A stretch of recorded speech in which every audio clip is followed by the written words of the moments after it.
أعوذ بالله من الشيطان الرجيم بسم الله الرحمن الرحيم يا أيها الناس إن كنتم في ريب من البعث فإنا خلقناكم من تراب ثم من نطفة ثم من علقة ثم من مضغة مخلقة وغير مخلقة لنبين لكم ونقر في الأرحام ما نشاء إلى أجل مسمى ثم نخرجكم طفلا ثم لتبلغوا أشدكم ومنكم من يتوفى ومنكم من يرد إلى أرذل العمر لكي لا يعلم من بعد علم شيئا وترى الأرض هامدة فإذا أنزلنا عليها الماء اهتزت وربت وأنبتت من كل زوج بهيج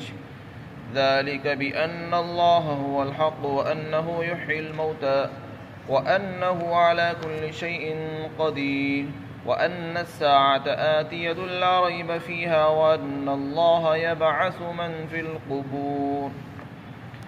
اے لوگو، اگر تمہیں شک ہے دوبارہ زندہ ہونے کے بارے میں تو یقیناً ہم نے تمہیں اس سے پہلے مٹی سے پیدا فرمایا اور پھر ہم نے نطفے سے بنایا اور پھر گوشت کے جمے ہوئے خون سے بنایا اور پھر ہم نے تمہیں گوشت کے لوتھڑے سے پیدا کیا جس کی صورت بنی ہوئی ہو، اور بعض وہ ہوتے ہیں جس کی صورت ابھی بنی نہ ہو، تاکہ ہم تمہارے سامنے بیان کریں، اور ہم اپنی مشیت کے مطابق ایک وقت مقررہ تک نطفے کو رحم کے اندر ٹھہرا کر رکھتے ہیں اور پھر ہم تم کو نکالتے ہیں، پیدا کرتے ہیں بچے کی شکل میں، پھر ہم تمہیں بڑا کرتے ہیں تاکہ تم اپنی قوت کو بھرپور جوانی کو پہنچ جاؤ، اور تم میں سے کچھ لوگ وہ ہیں جن کو پہلے ہی اٹھا دیا جاتا ہے،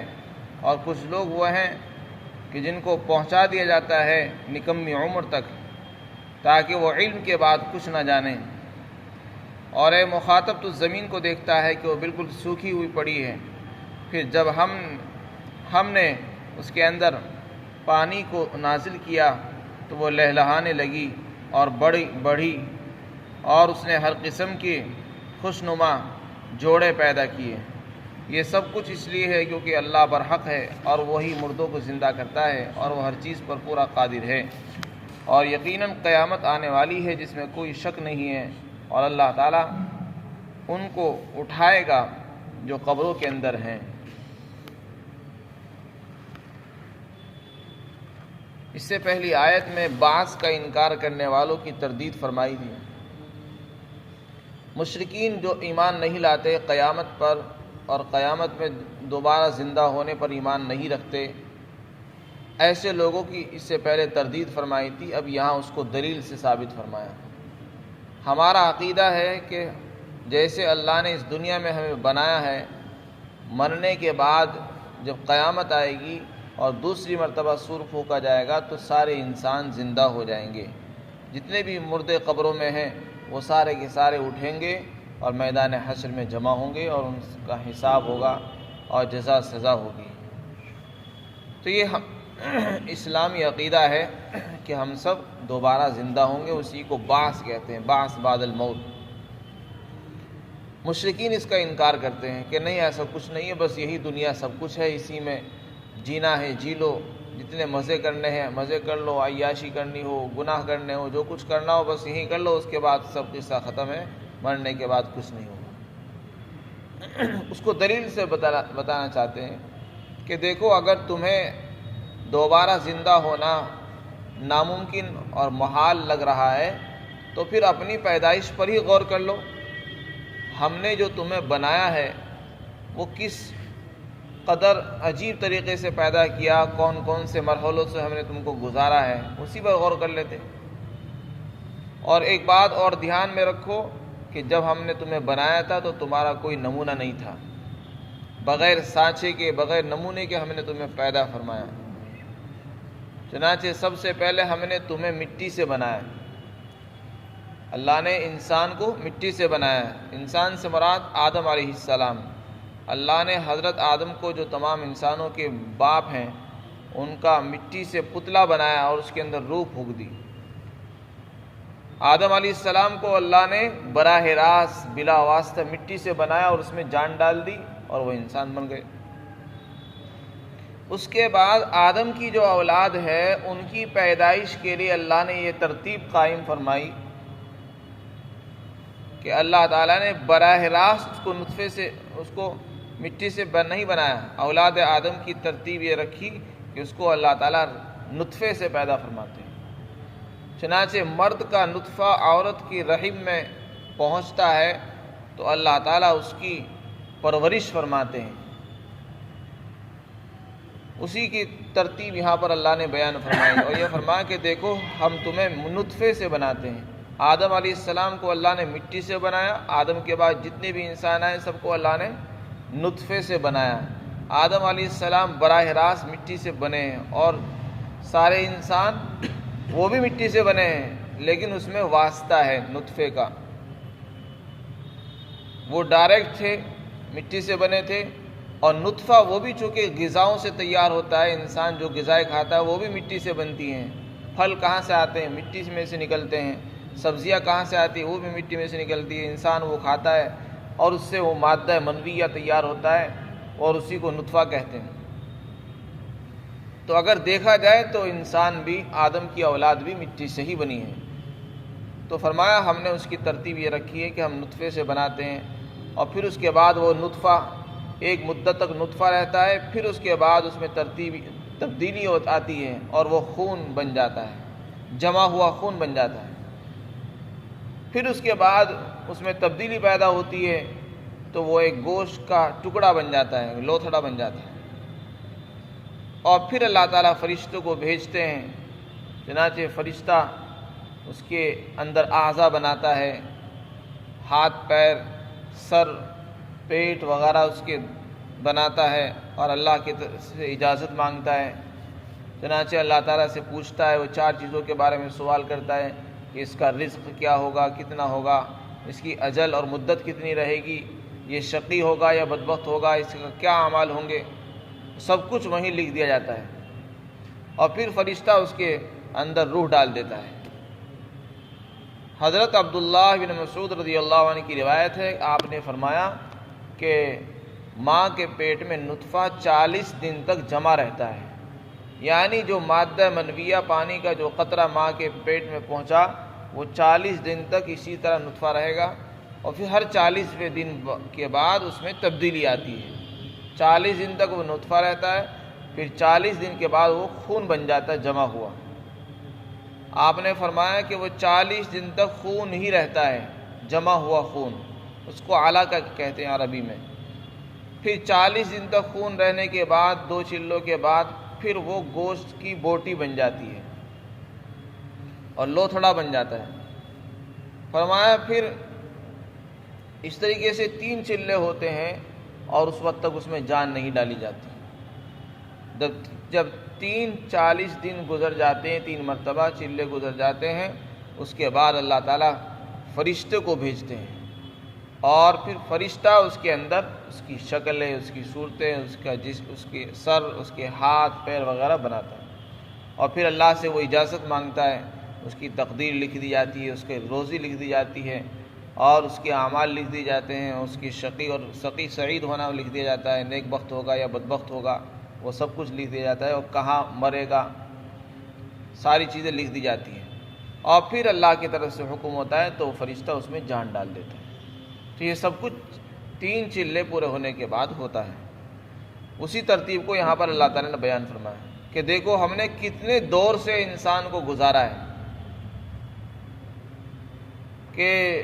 انسان کچھ نہیں تھا، ہم نے اس کو پانی کے قطرے سے بنایا، پھر اس کو خون میں تبدیل کیا، پھر 40 دن کے بعد ہم نے اس کو گوشت کی بوٹی میں بنایا، پھر اس کے بعد اس کے اندر ہڈیاں پیدا کی، اس کے ہاتھ پیر بنائے جاتے ہیں، اس میں روح ڈالی جاتی ہے، اور پھر ایک مدت تک وہ ماں کے پیٹ میں رہتا ہے، پھر اللہ تعالیٰ اس کو باہر نکالتے ہیں، اور بچے کی شکل میں انتہائی کمزور ہے، نہ اس کو سن سکتا ہے، نہ بول سکتا ہے، نہ پکڑ سکتا ہے، نہ چل سکتا ہے، اتنا کمزور ہوتا ہے۔ اور پھر اللہ تعالیٰ اس کی پرورش فرماتے ہیں یہاں تک کہ وہ جوان ہوتا ہے۔ اور کبھی ایسا ہوتا ہے کہ وہ جوانی سے پہلے ہی مر جاتا ہے، کبھی جوانی آتی ہے تو بڑھاپے کے پہنچتا ہے، پھر جوانی کے بعد وہ بڑھاپے کی عمر آتی ہے، پھر بڑھاپے کے بعد ایک عمر آتی ہے نکمی عمر، اس کو ارذل العمر کہتے ہیں۔ یعنی انسان ایسے دور میں، ایسے مرحلے میں داخل ہو جاتا ہے کہ اسے کچھ یاد نہیں رہتا، اپنی ساری یادداشت بھول جاتا ہے، وہ جو کچھ اس کو معلومات ہوتی ہے وہ سب بھلا بیٹھتا ہے۔ اس دور کو ارذل العمر فرمایا کہ بعض لوگوں کو ہم وہاں تک بھی پہنچا دیتے ہیں۔ تو دیکھو اس میں غور کر لو، جب ہم نے تمہیں پہلی مرتبہ بنایا، کتنے سارے دور سے گزارا اور ایک انسان بنا دیا، جوانی بھی دی، بڑھاپا بھی دیا، اور آپ کو 70 سال 80 سال تک پہنچا دیا۔ تو ہمارے لیے مردہ کے دوبارہ زندہ کرنے،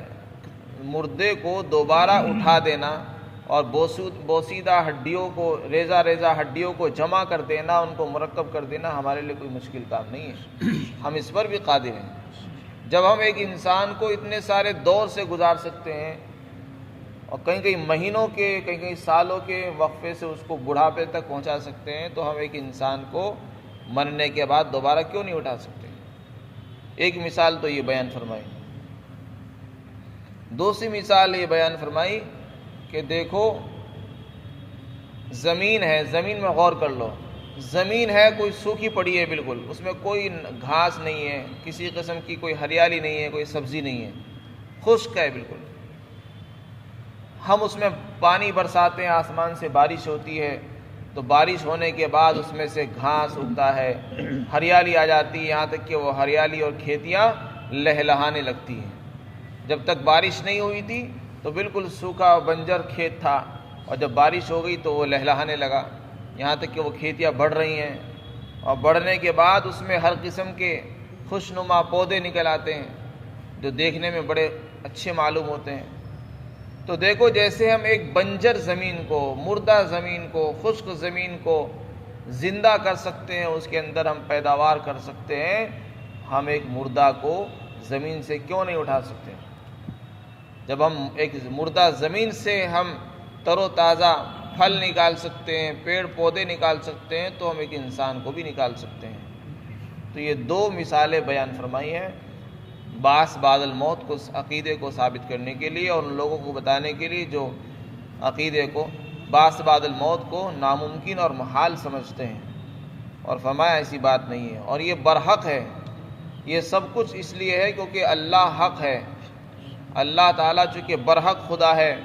اور وہ ہر چیز پر پوری قدرت رکھتا ہے، تو اس کے لیے مردوں کو دوبارہ اٹھانا اور جن کی جو جل کر راکھ ہو گئے ان کو دوبارہ زندہ کرنا کوئی مشکل نہیں ہے، ان کے سارے اجزاء وہ جمع کر سکتا ہے،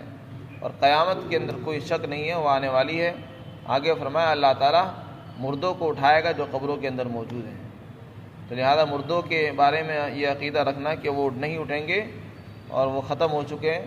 یہ غلط ہے، اسلامی عقیدے کے خلاف ہے۔ اللہ تعالیٰ فرماتے ہیں اے لوگو اگر تم کو بعث بعد الموت یعنی دوبارہ زندہ ہونے کے بارے میں شک ہے تو دیکھو ہم نے تمہیں پیدا کیا تھا اس سے پہلے مٹی سے یعنی انسان آدم کو، اور پھر ہم نے تم کو یعنی اولاد آدم کو نطفے سے بنایا، اور پھر علقہ سے یعنی خون کی جمے ہوئے خون سے، اور پھر ہم نے تمہیں گوشت کے لوتھڑے سے جس کی شکل بنی ہوئی ہوتی ہے اور بعد مرتبہ شکل بنی ہوئی نہیں ہوتی، یہ دو لفظ استعمال کیے قرآن نے، یعنی یہ تین چلے گزرتے ہیں، پہلے چلے میں نطفہ رہتا ہے، پھر دوسرے چلے میں وہ خون جمع ہوا خون بن جاتا ہے، پھر تیسرے چلے میں وہ گوشت کی بوٹی بن جاتی ہے، اس میں پھر دو حالتیں آتی ہیں، کبھی تو اس کے اندر اعضاء یعنی شکل صورت ہاتھ پیر بنا دیے جاتے ہیں تو انسان کامل اور مکمل ہو کر باہر آتا ہے، بعض مرتبہ ایسا ہوتا ہے کہ اس کی شکلیں صورتیں ناقص ہوتی ہیں، اس کے ہاتھ پیر پورے نہیں بن پاتے، کسی چیز میں کمی رہ جاتی ہے، تو بعض مرتبہ انسان ادھورا بھی پیدا ہوتا ہے اور بعض مرتبہ مکمل پیدا ہوتا ہے۔ تو ایک تفسیر تو یہ ہے کہ مخلقہ کا مطلب ہے جس کی شکل صورتیں بنا دی گئی ہوں، اور غیر مخلقہ جس کی شکل صورتیں کے اندر ابھی نقص ہو، پوری طور پر نہ بنائی گئی ہو۔ اور ایک تفسیر اس کی یہ ہے، مخلقہ سے مراد ہے کہ اللہ تعالیٰ مضغہ یعنی بوٹی پیدا کرنے کے بعد اللہ تعالیٰ اس کے اندر اس کی شکلیں اور صورتیں بناتے ہیں اور وہ پورا انسان بن کر باہر آ جاتا ہے۔ بعض مرتبہ ایسا ہوتا ہے کہ بوٹی بننے کے بعد پھر اس کا اسقاط ہو جاتا ہے، یعنی آگے وہ رحم باقی نہیں رہتا، قرار نہیں پاتا، وہ گر جاتا ہے،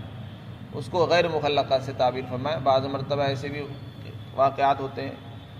کہ کچھ دن تک رحم مادر کے اندر نطفہ قرار پاتا ہے، 1 چلہ 2 چلہ 3 چلہ، پھر اس کے بعد شکایت ہوتی ہے کہ وہ اسقاط ہو گیا۔ تو غیر مخلقہ سے مراد اسقاط بھی ہو سکتا ہے۔ تو آگے اللہ تعالیٰ فرماتے ہیں پھر ہم جب تک چاہتے ہیں رحم کے اندر رکھتے ہیں، یعنی جب ہماری مرضی ہوتی ہے تو ہم اس مدت تک ہم ماں کے پیٹ میں بچے کو رکھتے ہیں، اور جب ہم نہیں چاہتے تو نکال لیتے ہیں۔ پھر ہم تمہیں پیدا کرتے ہیں بچے کی شکل میں، پھر تاکہ تم اپنی جوانی کو پہنچ جاؤ۔ تبلغوا اشدکم کہتے ہیں بھرپور جوانی، یعنی 30 سال سے لے کر 40 سال تک کا جو زمانہ ہے جس کے اندر انسان کی عقل اور اس کا جسم کامل اور مکمل ہو جاتا ہے، ہر چیز کے اعتبار سے مکمل ہو جاتا ہے، اس عمر کو یہ تبلغوا اشدکم میں بیان فرمایا۔ پھر بعض مرتبہ ایسا ہوتا ہے پہلے ہی انتقال ہو جاتا ہے، فرمایا پھر تم میں سے کچھ لوگ وہ ہیں جن کو اٹھا لیا جاتا ہے، اور تم میں سے بعض وہ ہوتے ہیں جن کو نکمی عمر تک پہنچا دیا جاتا ہے،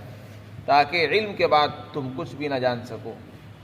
یہ ایک مثال بیان کی۔ دوسری مثال فرمایا اور تم زمین کو دیکھتے ہو کہ وہ سوکھی ہوئی پڑی ہے،